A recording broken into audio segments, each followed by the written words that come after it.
오늘도 갑니다. 산책을. 친구들에게 인사하고 킁킁 덕구가 왔었네. 좋아요 꾹.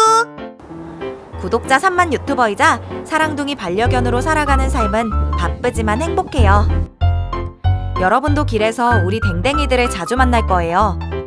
지금 제 주변에는 여러 견종들이 함께 살아가고 있어요. 유럽 북방 스피치 계열의 소형견 몽실몽실 포메라니안, 영국의 양치기계 똑쟁이 보더콜리, 작고 귀여운 쫄보 일본의 시바견, 그리고 남녀노소 할 것 없이 누구에게나 익숙한 한국 대표 진돗개. 안녕하세요. 저는 위풍당당 발라이 큐티 진돗개 나무입니다. 앉아. 옳지. 엎드려.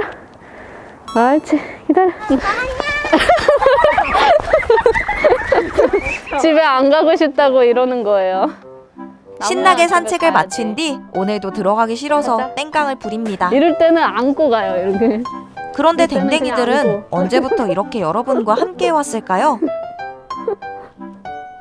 개는 유일하게 인간과의 교감과 공생을 선택한 동물이래요. 특히 토종개는 그 민족의 환경과 문화를 흡수하며 진화해왔어요.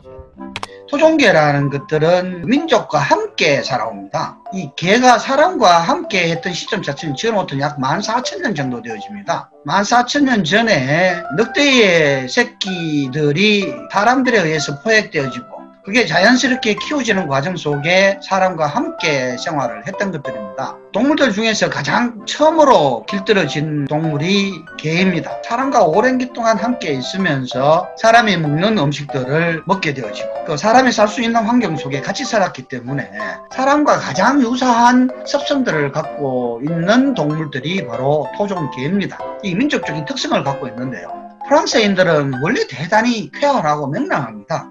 그들의 국견은 푸들이에요. 우리나라는 반도를 갖고 있고 자연적인 환경 자체가 산과 들과 바다와 강을 갖고 있는 곳입니다.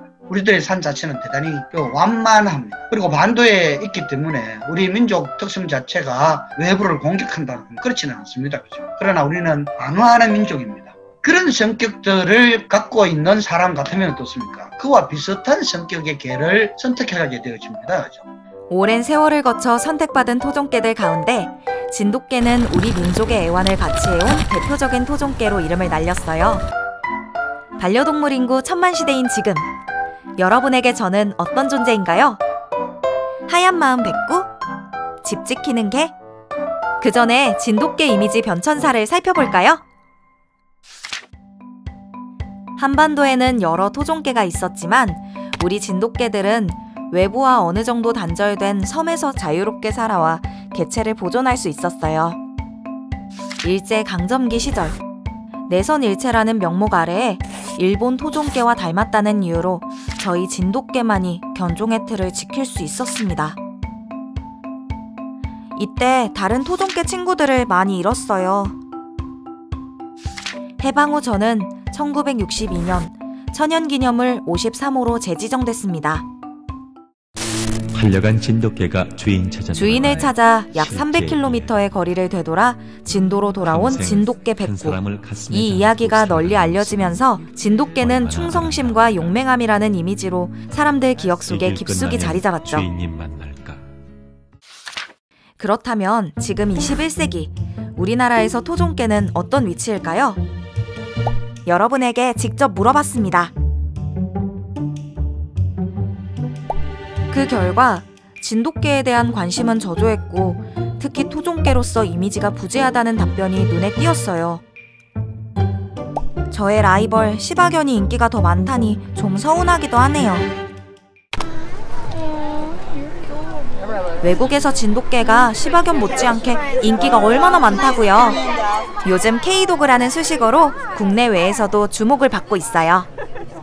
저 나름대로는 폴란드며 프랑스, 영국 많이 가 있어요. 걔들이 다른 외국견 키우다가 진돗개를 접했는데 그 사람들이 이 진돗개의 매력이 너무 많다고, 그래서 점차 지금 진돗개를 관심들을 많이 보이고 있는데 외국으로 좀 많이 나갔으면 좋겠어요. 진돗개 매니아들 중에서는 진돗개는 마약이라고 해요. 부드러움 속에 강인함이 섞여 있잖아요. 진돗개의 큰 매력이 그거거든요. 이게 외국 사람들도 그런 거에 매료되는 거예요. 이제 대한민국 대표 토종개로서 다시 자리를 잡고 싶어요. 자기 PR의 시대인 만큼 사람들이 잘 모르는 진돗개의 매력을 직접 소개해드릴게요. 우리 가족들은 진돗개가 자랑할 게 너무너무 많대요. 진짜 저도 키우기 전에는 몰랐는데 진돗개 친구들이 되게 선비 같은 그런 매력이 있어요. 아기 때는 좀 깨발랄 하더라도 1살이 지나면은 갑자기 막 철든 것처럼 엄청 전잖아지고, 그 오빠 이름이 대추였는데 너무 신기했던 게 대추가 나무의 예절 교육을 막 시키는 거예요. 손님들이 오면은 나무가 좋다고 껑충껑충 뛰어요. 그러면은 옆에서 대추가 야 나대지 마, 좀 가만히 있어 이러면서 둘째 예절 교육을 첫째 진돗개가 다 한 케이스예요. 너무 신기했어요. 그래서 막 조선의 선비 막 이런 느낌이에요. 많은 사람들이 그런 진돗개의 선비 같은 매력에 대해서 잘 몰라요. 저는 조선의 선비답게 헛짖음도 없답니다. 의외로 조용하다는 소리도 듣곤 해요. 집에서는 되게 조용한데 또 밖에 나가면은 엄청 잘 뛰어놀고, 이 안과 밖의 구분이 굉장히 뚜렷한 애들이에요. 그래서 가장 특징적인 게 실외 배변이거든요. 얘네는 집 안에서는 절대 쉬랑 응가를 안 해요. 보호자랑 같이 생활하는 공간을 깨끗이 해야 된다는 생각이 있는 것 같아요. 하루에 산책을 3-4번 정도는 나가거든요. 저는 사실 실내에서 변 냄새가 안 나서 그게 훨씬 더 깔끔하고 좋다고 생각을 하고 있어요. 처음에는 좀 힘들었지만 산책을 화장실 가듯이 여러 번 해줄 수 있는 거? 그런 상황이 될 때 진돗개를 데려와야 된다고 생각을 해요. 진돗개는 의사표현도 확실해요. 부지런하게 일어나 엄마도 깨우고, 알았어. 배고플 땐 밥 주세요. 아플 땐 이렇게. 어머? 이거야? 나무야? 그리고 산책은 더 강력하게 요구해요. 소리가 안 났어. 우리 진돗개들 정말 대단하죠? 대한민국 대표 토종개답게 21세기에도 여러분과 어울려 살 수 있는 특징들이 우리의 매력이에요. 선 긋고 싸우던 과거에 대한 미련은 버리고 살아갈 환경과 저의 건강한 모습을 함께 그려가는 게 더 중요하지 않을까요? 오히려 토종견이든 외국견이든 진짜 작은 아이든 큰 아이든 간에 국가 차원에서 반려견 교육을 장려를 하고, 일반 사람들한테는 개를 대할 때 상식 같은 것들을 교양처럼 이렇게 공부를 시켜서 이제 서로 이해할 수 있게 그런 것에 대한 인지가 됐으면 좋겠다라는 생각이 들어요. 이 땅에서 오랜 세월을 함께 살아온 여러분이 너무 좋아요. 새로운 모습으로 다시 만난 진돗개. 앞으로도 계속 사랑해 주실 거죠?